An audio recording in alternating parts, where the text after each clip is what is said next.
Hoy vamos a ver cómo Luisiana y la cuenca del Mississippi pasan a formar parte de los Estados Unidos y cómo nace su primera literatura.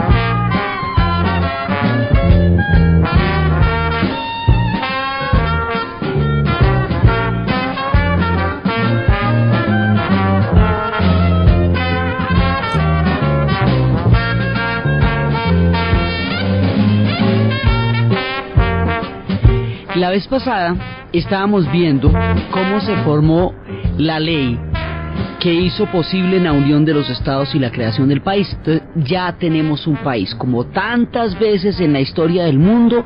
La vez pasada armamos un país, como hemos armado tantos, como armamos los escandinavos, el mexicano, tanto. Bueno, ya armamos este. ¿Cómo lo armamos? Unimos las 13 colonias bajo una misma constitución, cada uno de esos estados con su ley propia y una ley en común, o sea, unos estados federados unidos. Por eso se llama así, no tiene el nombre de un pueblo o de una ciudad, sino de una serie de estados que se unen. Les pusimos un límite. El límite estaba en la línea Mason-Dixon, que es el que separa el norte del sur. Y el norte habíamos visto que era toda la parte donde no había esclavitud, y en el sur sí había esclavitud, y que ese tema lo habían dejado de lado para poder lograr la constitución de los estados, y que no había quedado incluida entonces la comunidad negra en la legalidad del proyecto, en ninguna parte. En el sur porque están como esclavos, y en el norte porque no son ciudadanos. Habíamos visto cómo tenían un límite que eran los Apalaches por ahora, y como una parte de la línea Mason-Dixon, el límite que eran los Apalaches. Se habían puesto de acuerdo en cómo iba a ser esto de la ley. Entonces la ley iba a ser un Estado de Derecho con separación de poderes, y había una consonancia entre la ley que gobernaba a cada uno de los estados y la ley que gobernaba a todos en conjunto, y que esa alternancia era la que interpretaban los jueces. Y habíamos visto que esto tenía derechos constitucionales para cada persona, individuales, que eso se llaman las enmiendas. Y bueno, y listo, ya nos quedó el país. Es un país chiquito, ahí en ese momento es un país pequeñito, pero es peribera, pero ahí está. Una vez creado este país, con los estados, con los límites, con la unión y con las leyes, ahora hay que meternos en el tema de la política internacional. ¿Cómo se va a relacionar este país recién nacido con los estados europeos y con los demás pueblos del continente? Entonces, lo primero que pasa, que va a alterar el curso de los acontecimientos, es que inmediatamente después de haber sido nombrado George Washington presidente de los Estados Unidos, 10 semanas después estalla la Revolución Francesa, cae la Bastilla.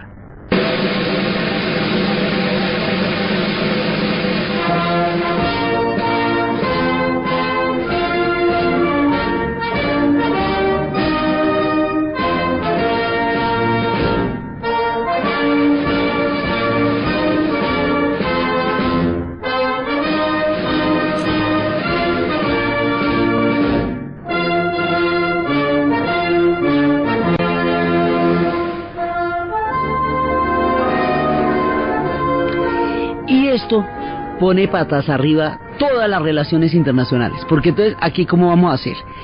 Los Estados Unidos habían firmado un acuerdo con Francia, porque Francia les había dado la mano para la independencia cuando estaban en guerra contra los británicos, un acuerdo que decía que si Francia era atacada, ellos tendrían que defenderla, la apoyarían, porque pues había, inclusive Francia, parte de la crisis económica que va a llevar al hundimiento del absolutismo monárquico es el billete que se gastaron apoyando a los gringos contra los ingleses. Entonces pues ahí ellos esperaban como una ayudita por un lado, y por el otro lado, bueno, pues era la corrupción, era el absolutismo, era todas las circunstancias históricas que llevaron al derrumbe del Estado francés y a la caída de la Bastilla, circunstancias que fueron tan apremiantes que hoy no existe la Bastilla, mientras que en Inglaterra sí existe la Torre de Londres, porque Inglaterra pudo hacer ese cambio a través de una institucionalidad, Francia no. Y estas tres habíamos visto que eran las vertientes de lo que sería después el Estado de Derecho. Entonces, ¿qué hacemos con Francia? La apoyamos, pero eso es una revolución que decapita reyes. Eso, digamos, hay mucha gente dentro de Estados Unidos que considera que esto no les va no le van a seguir el juego a Francia, porque hay un momento en que la revolución se desprestigia por el régimen del terror. Cuando entra esta lucha fraccional y empieza el Comité de Salud Pública a decapitar gente y se van a dar 20.000 personas, ese terror va a hacer que todo el mundo tema el fenómeno de la Revolución Francesa. Y como hay un momento en que los girondinos, que eran la fracción más radical, como decir la izquierda de la revolución, suben al poder, entonces no se sabe, digamos, qué tendencia tomar. Como los girondinos, como fracción más radical de la revolución, adoptan, entre las leyes que adoptan y entre las medidas que adoptan, es el sistema métrico decimal. Y en los Estados Unidos mucha gente de los estados no está de acuerdo con ellos y en últimas no los van a apoyar. Entonces deciden una cosa re loca. Como no van a apoyar a Francia, los jacobinos van a adoptar el sistema métrico decimal, pues los Estados Unidos no lo adopta. Entonces, en lugar de medir como todo el mundo en kilómetros, en metros, en centímetros y en milímetros, que es como la mayoría del universo está organizado, que es como los franceses organizaron el sistema métrico, pues los Estados Unidos quedó con su sistema ese rarísimo de yardas, de codos, de millas, de pies, de pulgadas, que solo lo entienden ellos y solo lo manejan ellos. El resto de nosotros medimos en centímetros, milímetros y medimos en kilómetros, porque fue como los franceses instauraron, y ellos no, porque no estaban de acuerdo con los jacobinos, cosas de las medidas y la ideología poniendo sus condiciones sobre el sistema métrico del mundo. El asunto es que no los van a apoyar, pero ¿cómo hacen? Si firmaron ese acuerdo. Entonces aquí ¿qué hacemos? Dicen, bueno, pero ese acuerdo lo firmamos con el rey, con Luis XVI. ¿Qué hacemos? Decimos que ya no vale porque el rey no está. No, eso queda como muy maluco. No, pero ¿sabe qué? Vamos a hacer una cosa. Como realmente Francia va a entrar en guerra, pero Francia es la que entra en guerra con Inglaterra, entonces nosotros lo que vamos a decir es que Francia ella no fue atacada, ella fue la que atacó. Pues como Francia es la que atacó, pues nosotros ahí no la apoyamos porque ella inició la guerra. Era literalmente si Francia era atacada, pero ella fue la que empezó la guerra, y así se escurren del bulto y entonces declaran la neutralidad frente a los franceses. Y mientras tanto sigue el proceso revolucionario hasta llegar al punto en que va a subir Napoleón. Y Napoleón tiene un plan que es de la siguiente manera. Napoleón le ha comprado, Luisiana era francesa desde que nosotros empezamos nuestro relato, ¿cierto? Entraron por allá, por la cuenca del Mississippi, por el Canadá.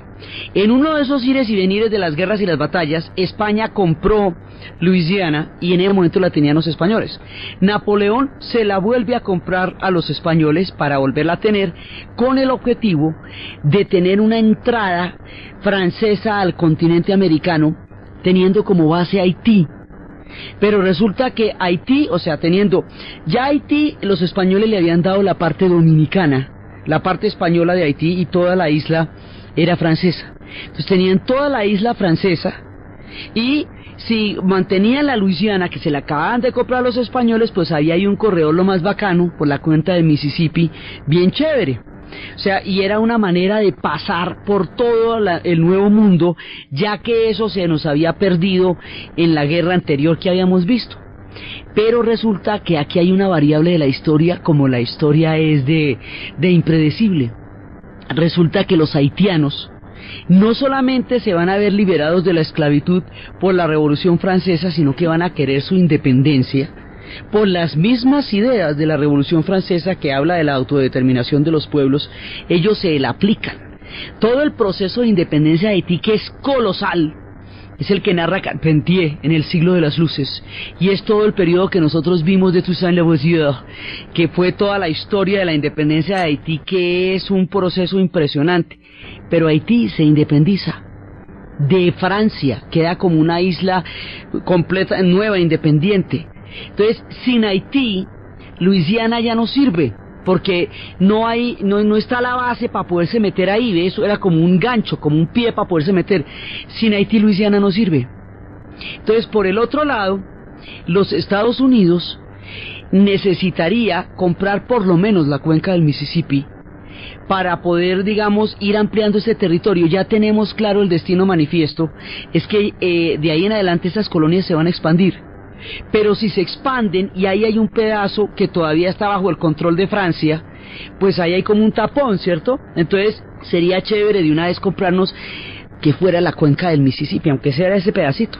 Dan autorización para que lo compren, van y le preguntan a Napoleón si lo venden, y Napoleón dice, eso sin Haití a mí ya no me sirve. A la final, ¿sabe qué? Le vendo la Luisiana, toda. ¿Cómo? Se la vendo toda, así como me oye, ¿ve? A ver, entonces que si por 2 millones le querían comprar la cuenca del Mississippi, pero finalmente por 15 le terminan comprando toda la Luisiana, a lo bien. Entonces los otros se quedan aterrados, ahí negocian, pujan, pajan, y dicen, no, chévere. Pero lo más curioso de esto, lo más particular, es que los ingleses son los primeros interesados en que la Luisiana esté en manos de los Estados Unidos y no en manos de Francia, porque otra vez vuelve y juega la guerra que ellos habían tenido, y en ese momento están en guerra con Francia. Entonces para ellos es más en manos de los Estados Unidos. Entonces, por estas paradojas del destino y de la historia de los deje-manejes, ¿cómo les parece que los banqueros británicos son los que le terminan prestando el billete a los gringos para comprarle Luisiana a Napoleón? Así como la ve.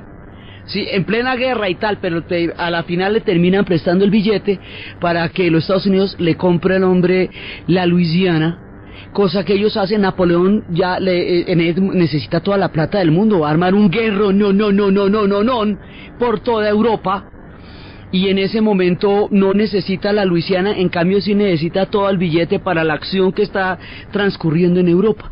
De esa manera tan particular, le termina vendiendo Luisiana a los Estados Unidos, y de su capital, Nueva Orleans, es que viene toda esa música que va a recorrer de ahí en adelante todos los espectros, todo ese blues, todo ese jazz que nos va a acompañar de aquí en adelante.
De Nueva Orleans, que son perfectas para él. Y así vamos teniendo toda esa música, y el mundo va teniendo la música de Nueva Orleans. Los Estados Unidos dobla el territorio. pero es que dobla el territorio, quiere decir que de donde partimos, de las 13 colonias, esto ya se va a duplicar, es inmenso, porque toda la cuenca del Mississippi y la Luisiana, de arriba abajo, ahora sí queda ya en manos de los Estados Unidos, y eso elimina la frontera, digamos, esta frontera que podría terminar en los Apalaches originalmente, ya no tiene por qué terminar ahí, porque ya eso pertenece a los Estados Unidos, y entra a ser parte de la Unión. Entonces, de aquí para adelante se van a seguir expandiendo, y esta idea de que ellos se van a expandir hasta encontrar el otro lado del mar, que es lo que llamamos el destino manifiesto, ahora ya queda expedita. Entonces nos falta solamente comprarle la Florida a los españoles, más nochecita, 15 años después, y después de que le compran la Florida a los españoles, ya no hay ningún obstáculo. Ahí empieza el gran proyecto de conectar el Atlántico con el Pacífico. Y todo lo que se atraviese entre el Atlántico y el Pacífico, una vez que hayan comprado la Florida a España, lleva del bulto, es decir, está condenado a desaparecer. Eso significa que las naciones indias quedan mucho más en peligro que de lo que estaban en el momento en que se hizo la primera unión, porque de aquí para adelante ya no los va a parar nada hasta que los desaparezcan, hasta que los lleven a las reservaciones, hasta que de ahí en adelante le van a poder ofrecer a todos los europeos una frontera ilimitada, y entonces van a poder una frontera agrícola sin fin, y todos los europeos van a llegar a ocuparla, pero como es un territorio indio, pues entonces los indios van a tener que enfrentarse con todos los europeos que lleguen. Y de aquí para adelante, habiendo comprado la Florida y ya teniendo la Luisiana, el siguiente paso va a ser avanzar sobre todos los territorios que en ese momento son de México. Y es ahí, cuando se compran la Florida, 15 años después de haber comprado la Luisiana, que México entra en inminente peligro, porque la siguiente expansión es sobre todo el territorio mexicano, y ahí es cuando le van a quitar a México el 67% del territorio dentro del proceso de expansión y destino manifiesto de buscar la llegada hasta el Pacífico, y efectivamente ahí van a llegar hasta California. Cuando ya le quiten las tierras a México, pues la cosa se les va a ir desde la Florida hasta California, y ahí como la ves, ¿eh? Entonces esta es como la secuencia. Le compran la Luisiana a Napoleón, después de eso le compran la Florida a los españoles, y después van a avanzar sobre todo el territorio que era mexicano, y se lo van a quitar a México, para llegar hasta California, y de ahí para arriba empieza toda la conquista de la frontera, y de ahí para abajo empieza la idea de hacer un canal. Esto va a determinar el destino de aquí para adelante de todo el mundo, porque después se les va a ocurrir, ya que están uniendo el Pacífico con el Atlántico, pues hacer un canal interoceánico más nochecita. Eso más tarde va a pasar, pero después de que todo esto suceda. Entonces aquí México ya está condenado, las naciones indias también, porque esto ha digamos, destaponado el proceso de avance de las 13 colonias a llegar al otro lado del mar.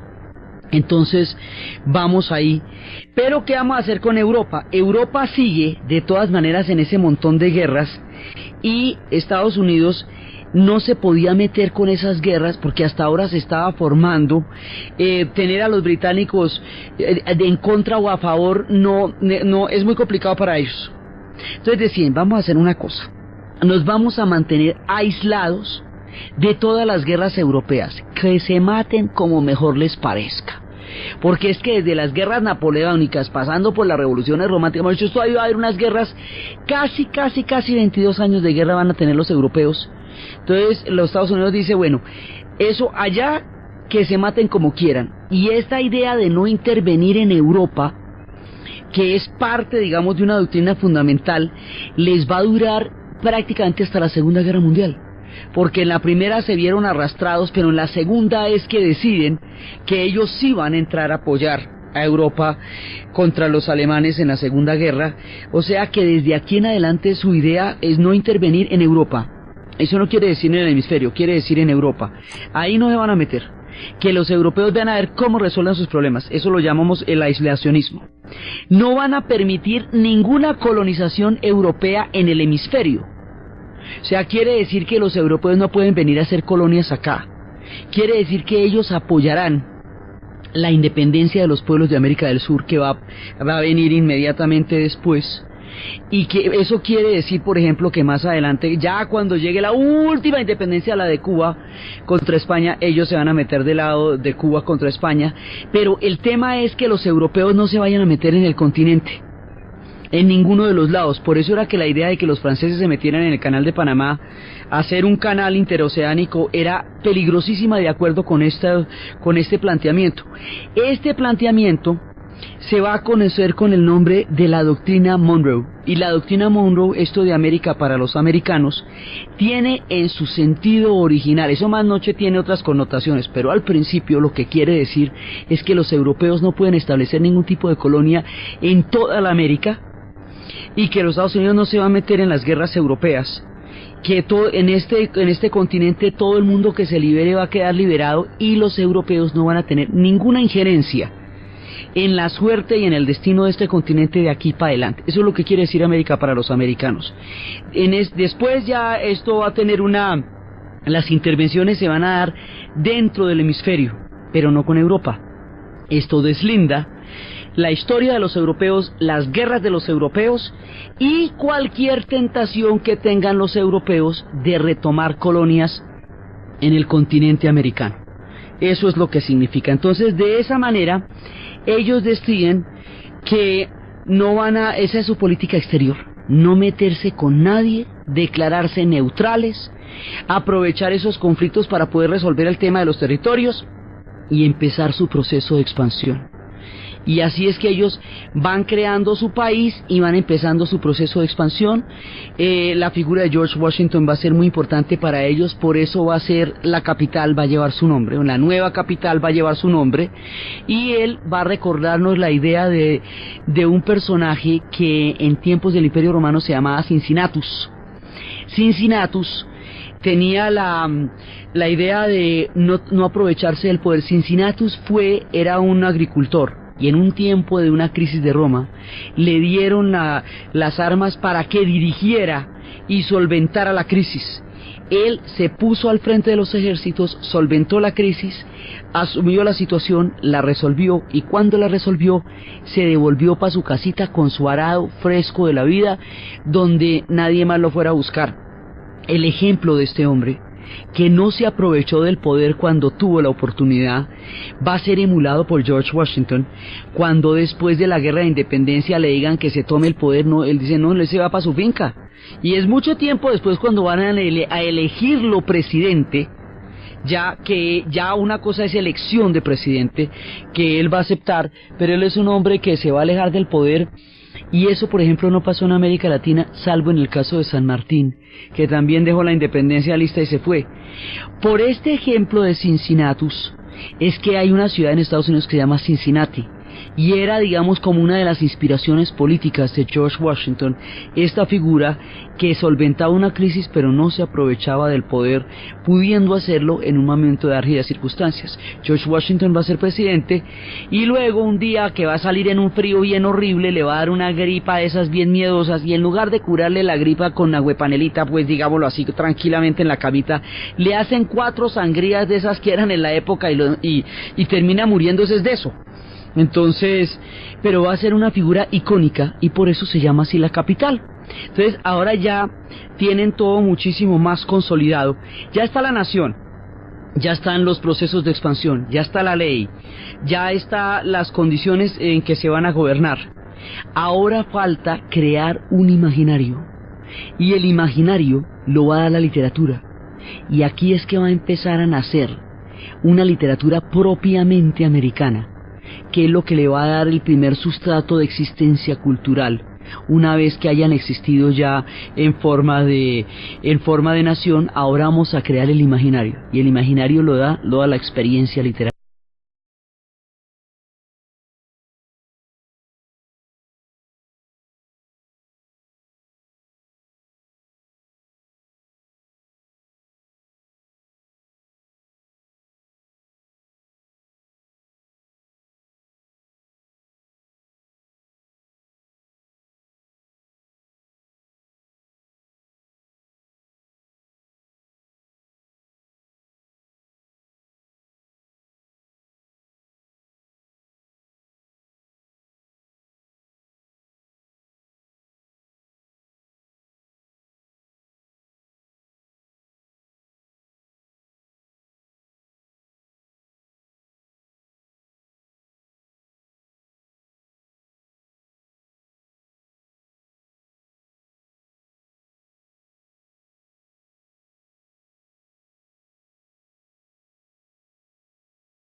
Irving.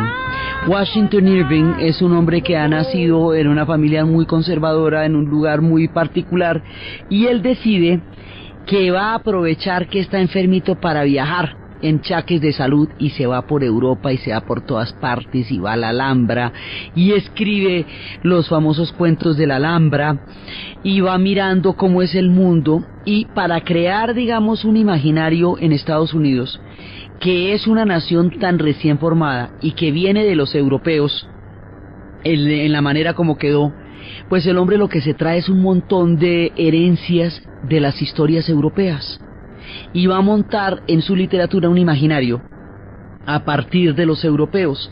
Es este personaje, Washington Irving, el que le va a cambiar entre todas las tradiciones germanas y entre todas las tradiciones holandesas, le va a cambiar a Santa Claus esa forma que venía desde Esmirna, desde Dime, desde el Asia Menor, y que había llegado hasta Holanda y que había llegado hasta Escandinavia. Le va a quitar ese aspecto como de gnomo, y le va a dar unas como de monje, y le va a dar un aspecto como de gnomo, y le va a dar como ese toque moderno a la figura de Santa Claus.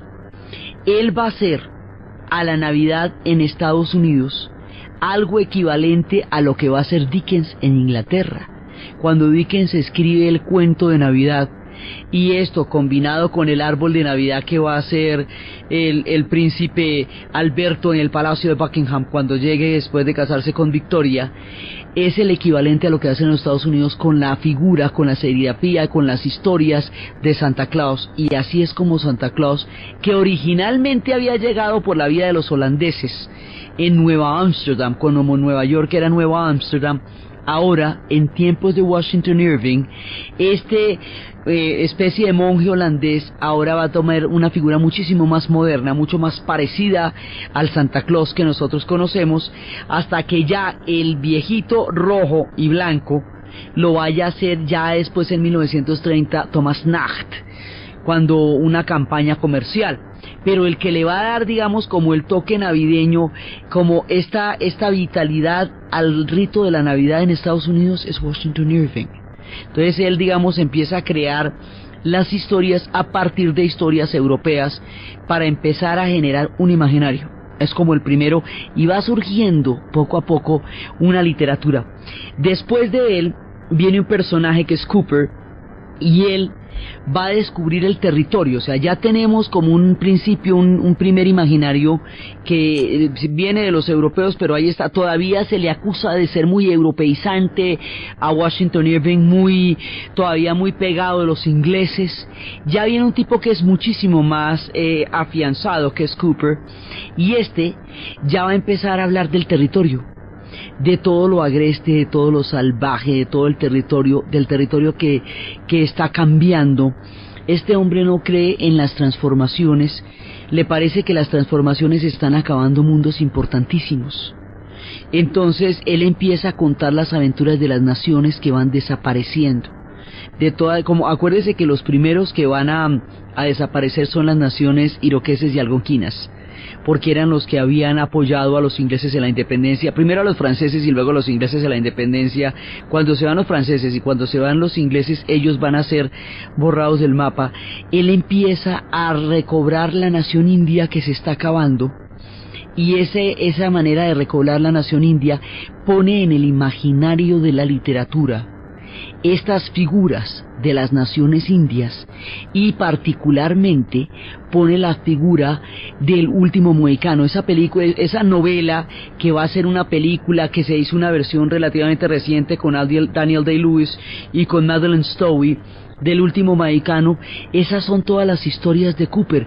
Cooper va a tener un montón de historias de aventuras, un montón de historias de acción, un montón de historias que le van dando todo un ritmo a la literatura, y va creando ese imaginario de acción que va a ser tan importante y tan poderoso en la construcción cultural de los Estados Unidos. Pero él va a ser el canto a las naciones indias, y es el que va a ser traducido a miles de idiomas, que se conozcan las historias de las tierras indias. Y entre él, después de él viene John Longfellow, y John Longfellow va a convertir la leyenda de Hiawatha en un poema. Entonces, entre el último mohicano, que es como las naciones iroqueses desaparecen, y el poema de Hiawatha, que es como lo lleva Longfellow a la poesía, digamos, a la literatura que todos van a leer, es como el mundo empieza a enterarse ya sobre el fin de cómo estaban y cómo van desapareciendo poco a poco las naciones indias.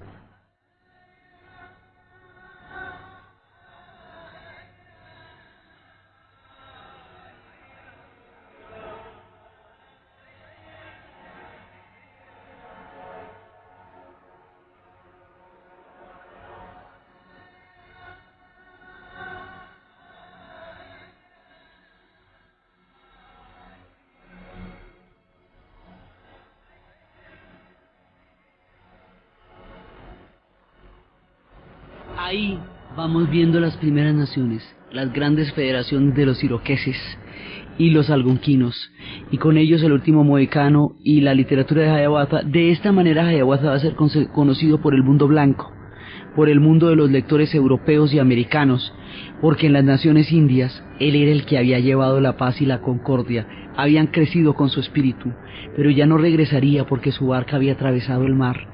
Entonces estaría presente aquí en este poema de John Longfellow cuando se está forjando la literatura americana. Eso por un lado. Por otro lado viene un personaje que se llama Nathaniel Hawthorne. Nathaniel Hawthorne va a nacer en un lugar con una historia funesta. Este hombre nació en Salem, y en Salem es donde va a aparecer un episodio por allá en 1600, tiempos antes de nuestro relato, pero que va a marcar mucho las cosas, que es el episodio de la cacería de brujas. Es en Salem donde se va a dar esta histeria, que la idea era que unas adolescentes se habían ido al bosque de puras traviesas, y para que no las castigaran, dijeron que estaban embrujadas, porque se habían ido por allá a bailar y a rumbear al bosque. Entonces dijeron que la haya, la nana negra que estaba con ellas, era la que les había traído la brujería, y empezaron a decir que todo el pueblo estaba embrujado, y se armó una comisión para probar que había brujería. Y si se arma una comisión para probar que hay brujería, tiene que haber brujería, porque si no, ¿cómo que hace la comisión? Y se fueron inventando una película, y esta película fue llevando a juicio a más de 150 personas, 14 personas fueron ahorcadas en las siguientes semanas. Se fue armando una histeria, y ya todo el mundo acusaba al otro, y el otro al otro, y el otro al otro, hasta que ya iban en la esposa del gobernador. Cuando ya iban en la esposa del gobernador, dijeron, bueno, paremos, porque es que ¿para dónde vamos? Y entonces se dan cuenta que fueron víctimas de una histeria, y de una invención, de una histeria colectiva, que mataron gente que no tenía ni arte ni parte, porque no confesaron, porque eran inocentes, y se negaron a confesar crímenes que no habían cometido, y que no los podía parar nadie si no entraban en razón. Y esta cacería de brujas, en la historia del mundo, la vez pasada armamos un país, como hemos armado tantos, como armamos los escandinavos, el mexicano, tanto, bueno, ya armamos este. ¿Cómo lo armamos? Unimos las 13 colonias bajo una misma constitución, cada uno de esos estados con su ley propia y una ley en común, o sea, unos estados federados unidos. Por eso se llama así, no tiene el nombre de un pueblo o de una ciudad, sino de una serie de estados que se unen. Les pusimos un límite. El límite estaba en la línea Manson-Dixon, que es el que separa el norte del sur, y el norte habíamos visto que era toda la parte donde no había esclavitud, y en el sur sí había esclavitud, y que ese tema lo habían dejado de lado para poder lograr la constitución de los estados, y que no había quedado incluida entonces la comunidad negra en la legalidad del proyecto, en ninguna parte. En el sur porque están como esclavos, y en el norte porque no son ciudadanos. Habíamos visto cómo tenían un límite que eran los Apalaches por ahora, y cómo una parte de la línea Manson-Dixon, el límite que eran los Apalaches. Se habían puesto de acuerdo en cómo iba a ser esto de la ley. Entonces la ley iba a ser un Estado de Derecho con separación de poderes, y había una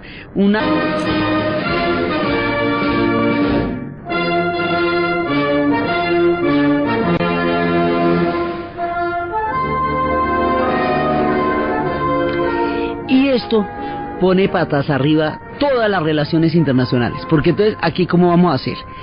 Los Estados Unidos habían firmado un acuerdo con Francia porque Francia les había dado la mano para la independencia cuando estaban en guerra contra los británicos, un acuerdo que decía que si Francia era atacada, ellos tendrían que defenderla, la apoyarían, porque pues había, inclusive Francia, parte de la crisis económica que va a llevar al hundimiento del absolutismo monárquico es el billete que se gastaron apoyando a los gringos contra los ingleses. Entonces pues ahí ellos esperaban como una ayudita por un lado, y por el otro lado, bueno, pues era la corrupción, era el absolutismo, era todas las circunstancias históricas que llevaron al derrumbe del Estado francés y a la caída de la Bastilla, circunstancias que fueron tan apremiantes que hoy no existe la Bastilla, mientras que en Inglaterra sí existe la Torre de Londres, porque Inglaterra pudo hacer ese cambio a través de una institucionalidad, Francia no. Y estas tres habíamos visto que eran las vertientes de lo que sería después. Hoy vamos a ver cómo Luisiana y la cuenca del Mississippi pasan a formar parte de los Estados Unidos y cómo nace su primera literatura.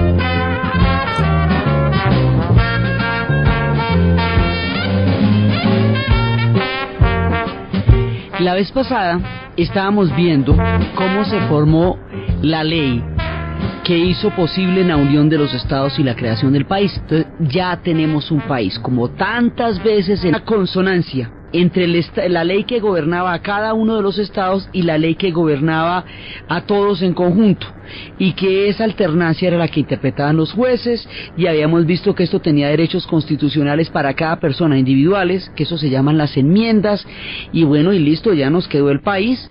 Es un país chiquito, ahí en ese momento es un país pequeñito, pero ahí está. Una vez creado este país, con los estados, con los límites, con la unión y con las leyes, ahora hay que meternos en el tema de la política internacional. ¿Cómo se va a relacionar este país recién nacido con los estados europeos y con los demás pueblos del continente? Entonces, lo primero que pasa, que va a alterar el curso de los acontecimientos, es que inmediatamente después de haber sido nombrado George Washington presidente de los Estados Unidos, 10 semanas después estalla la Revolución Francesa, cae la Bastilla.